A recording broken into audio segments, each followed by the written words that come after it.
German Zeppelin Hindenburg, Queen of the Skies.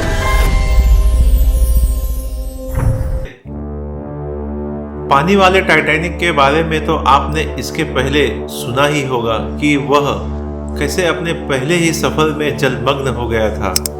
लेकिन शायद बहुत ही कम लोग आसमान के टाइटैनिक कहे जाने वाले हिंडनबर्ग एयरशिप की कहानी, जिसमें 36 लोग जिंदा जल गए थे, यह नहीं जानते होंगे। जी हाँ, यह 100% सत्य है। हिंडनबर्ग एयरशिप हादसे में कुल 35 लोगों की मौत हुई थी और वहीं जमीन पर खड़े एक क्रू मेंबर की भी जलकर गिरे एयरशिप के मलबे के नीचे दबकर मौत हो गई थी। इसलिए उस दौर में हिंडनबर्ग एयरशिप को भी आसमान का टाइटैनिक कहा जाता था। तो आइए इस अप्रिय घटना के बारे में विस्तार पूर्वक जान लेते हैं। हिंडनबर्ग ज़ेपेलिन एक ऐसी फ्लाइट थी जो देखने में इतनी भव्य और सुंदर थी कि जिसे देखकर हर कोई उसमें सैर करना चाहेगा। वैसे अगर देखा जाए तो 20वीं शताब्दी के आते आते शिप यानी पानी की जहाज के जरिए अटलांटिक महासागर की सैर करना संभव हो चुका था। लेकिन अगर वही बात की जाए सन 1919 की, तो ब्रिटिश एविएटर्स के बाद जॉन एल्कॉक और आर्थर ब्राउन ने जून सन 1919 में पहली एक नॉन स्टॉप ट्रांसअटलांटिक फ्लाइट बनाई, जो सन 1928 के आते आते काफ़ी बदल गई और फिर इसे दिनांक 11 अक्टूबर सन 1928 को ह्यूगो एक्नर ने डिलेक के संचालन के हिस्से के रूप में ग्रेफ ज़ेपेलिन हवाई पोत की कमान संभालकर पहली नॉन स्टॉप ट्रांसअटलांटिक यात्रा उड़ाने शुरू हुई। आपको अधिक जानकारी के लिए बता दूं कि डिलेक कंपनी की स्थापना सन 1905 में लुइस डिलेक ने की थी, जो कि उस समय यह एक लग्जरी कार यानी गाड़ियां बनाने वाली कंपनी थी। तो आइए चलते हैं अपने मुद्दे की ओर, कम टू द पॉइंट। जिसके बाद डिलेक कंपनी ने ग्रेफ ज़ेपेलिन को उत्तरी अटलांटिक के फ्रैंकफर्ट एम मेन से लेकर लेक हर्स्ट तक की यात्रा के लिए नियमित रूप से उसे चालू कर दिया।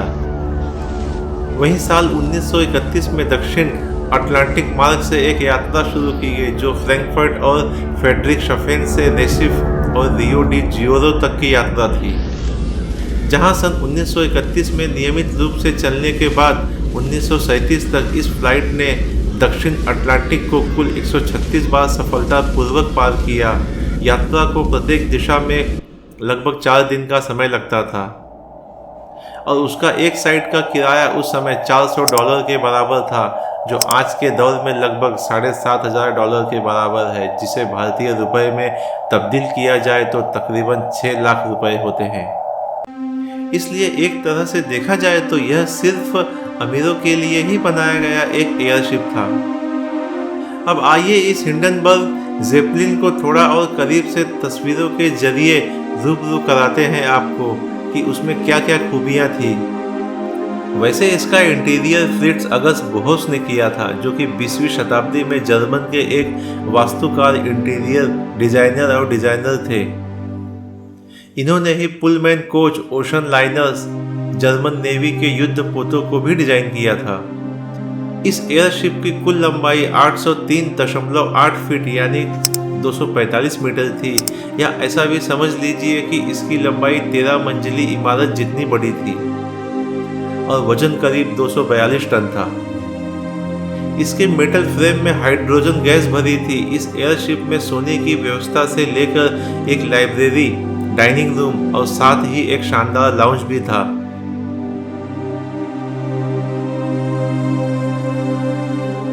इसके बावजूद ये 80 मील प्रति घंटे की रफ्तार से चलने में सक्षम थी। जब यह आसमान में उड़ता था तो देखने वालों को ऐसा महसूस होता था कि आसमान में कोई विशालकाय पहाड़ उड़ रहा हो। हिंडनबर्ग ज़ेपेलिन का डाइनिंग रूम 13 फीट चौड़ा और 47 फीट लंबा था और उसकी सजावट के तौर पर इसकी दीवारों पर प्रोफेसर ओटो आर्पके, जो एक German graphic designer, Illustrator, painter और शिक्षक थे, उनके द्वारा रेशम के वॉलपेपर पर डिजाइन की गई है, जिसमें ग्रेफ ज़ेपेलिन की दक्षिण अमेरिका की उड़ानों के कुछ अनोखे रोचक और दृश्यों को दर्शाया गया है। और वहीं इसका लाउंज भी लगभग 34 फीट लंबा था और इसकी कारीगरी भी प्रोफेसर ओटो एर्पके ने ही की थी। सन 1936 में इस फ्लाइट के लाउंज में 356 पाउंड का एक पियानो भी रखा गया था, जो कि डुरलुमिन से बना था और पीले रंग के पिस्किन यानी कवर से ढका हुआ था। हिंडनबर्ग ज़ेपेलिन जहाज अपने आप में एक जहाज कम होटल था, इसलिए इसको दुनिया का पहला हवाई होटल भी कहा गया था। ग्राफ ज़ेपेलिन के विपरीत इसमें पैसेंजर के रहने के लिए एक रूम भी था और यात्री स्थान 2 हिस्सों में फैला था, जिसे ए डेक और बी डेक के रूप में जाना जाता था। विमान के ए डेक को 25 डबल बर्थ केबिन के रूप में डिजाइन किया गया था, जिसकी क्षमता 50 पैसेंजर की थी। इसके उद्घाटन के बाद सन 1936 में 20 पैसेंजर यात्रियों के लिए 9 और कैबिनों को भी बी डेक में जोड़ा गया। कैबिनों की दीवारों और दरवाजों को कपड़े से ढके हल्के फोम की एक पतली परत से बनाया गया था, जो कि काफ़ी हल्के हुआ करते थे। हालांकि देखा जाए तो किसी भी कैबिन में वॉशरूम की सुविधा नहीं थी। चार्ल्स रोसेंडल के अनुसार पुरुष और महिला दोनों ही शौचालय नीचे बी डेक में ही थे।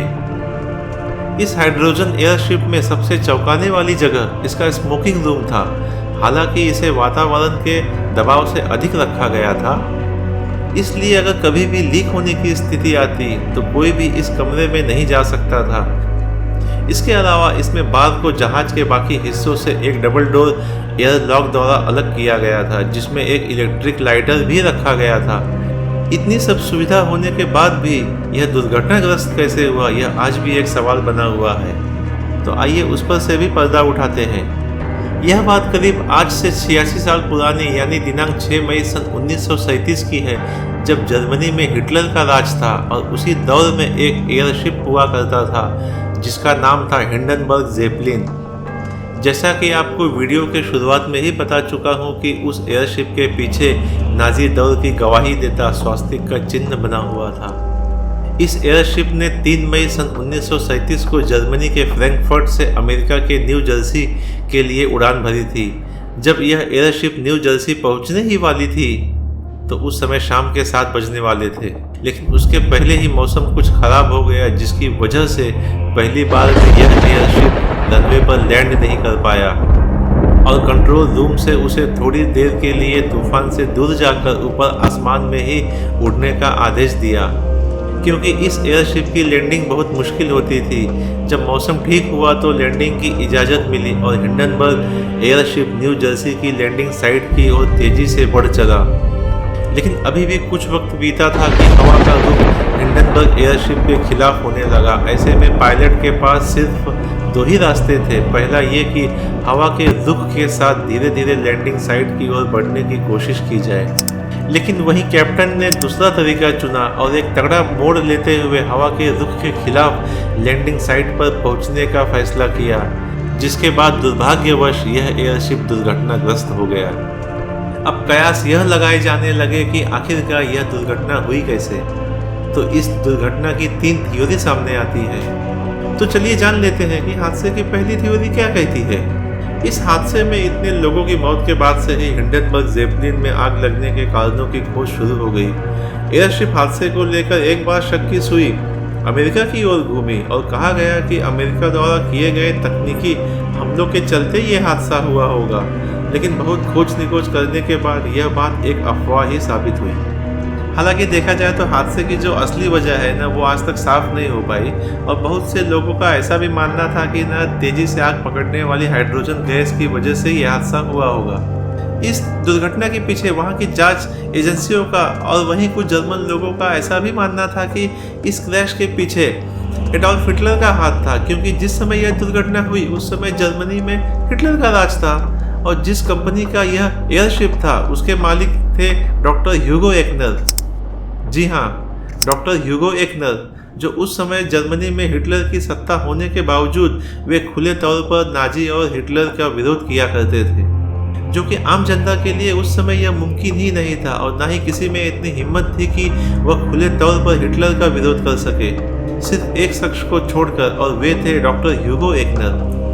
जब सन 1933 में नाजी जर्मनी की सत्ता में आए तो डॉक्टर ह्यूगो एक्नर को गिरफ्तार करने की मांग तेजी से उठी, लेकिन उस समय उस मांग को ब्लॉक कर दिया गया और ब्लॉक करने वाले व्यक्ति थे वहां के प्रेसिडेंट पॉल वॉन हिंडनबर्ग। तो इस बात का अंदाजा तो आप इसी से लगा सकते हैं कि उस एयरशिप का नाम हिंडनबर्ग कहाँ से आया। और जब 3 साल बाद सन 1936 में यह विशालकाय एयरशिप बनकर तैयार हुआ तो उस समय हिटलर के प्रोपेगेंडा मिनिस्टर रहे जोसेफ गोएबल ने इस एयरशिप का नाम हिटलर के नाम पर रखने का सुझाव दिया, लेकिन ऐसा हुआ नहीं और डॉक्टर ह्यूगो एक्नर ने उस एयरशिप का नाम पॉल वॉन हिंडनबर्ग के नाम पर यानी हिंडनबर्ग रख दिया। इसलिए एक कयास ऐसा भी लगाए जा रहे थे कि डॉक्टर ह्यूगो एक्नर की रेपुटेशन को खत्म करने के लिए हिटलर ने ही जलन की वजह से उस एयरशिप को बम से उड़वाया होगा। और इस एयरशिप में एक बात और गौर करने वाली यह है कि एयरशिप के पीछे नाजी दौर की गवाही देता स्वास्तिक का चिन्ह भी बना हुआ था। अब इस घटना में कितनी सच्चाई है यह तो किसी को नहीं पता, लेकिन वही नासा के अनुसंधान में यह दिखाया गया है कि पोत के बाहर कपड़े पर लगे ज्वलनशील वार्निश के चलते यह हादसा हुआ होगा। अब इस हादसे की दूसरी थ्योरी को भी जान लेते हैं कि भाई ये हादसा कैसे हुआ। इस बारे में कुछ थ्योरी ऐसी भी है कि अचानक एक तगड़े मोड़ लेने के झटके की वजह से हिंडनबर्ग में लगे स्टील के तारों में से पिछले हिस्से के लगे कुछ तार टूट गए होंगे और इनकी वजह से ही एयरशिप में लगा गैस का चैम्बर टूट गया होगा और उसका नतीजा ये हुआ कि उस चैम्बर से गैस लीक होना शुरू हो गई होगी। इस वजह से लैंडिंग साइट के पास पहुंचने से कुछ देर पहले ही कैप्टन ने इस बात को नोटिस किया कि एयरशिप का पिछला हिस्सा नीचे की ओर झुक रहा है, जबकि इस बात को तो सभी जानते हैं कि लैंडिंग के वक्त एयरशिप को बैलेंस रहना बहुत आवश्यक होता है। ऐसे में बैलेंस को बनाए रखने के लिए कैप्टन की तरफ से करीब 3 बार पिछले हिस्से से पानी गिराने के आदेश दिए गए और वहीं एयरशिप को बैलेंस करने के लिए कई सारे क्रू मेंबर्स को एयरशिप में आगे की तरफ आने को कहा गया ताकि पीछे का वजन कम करते हुए एयरशिप को बैलेंस किया जा सके। इतनी सारी जिद्दोजहद करने के बाद आखिरकार लैंडिंग का वक्त आ ही गया।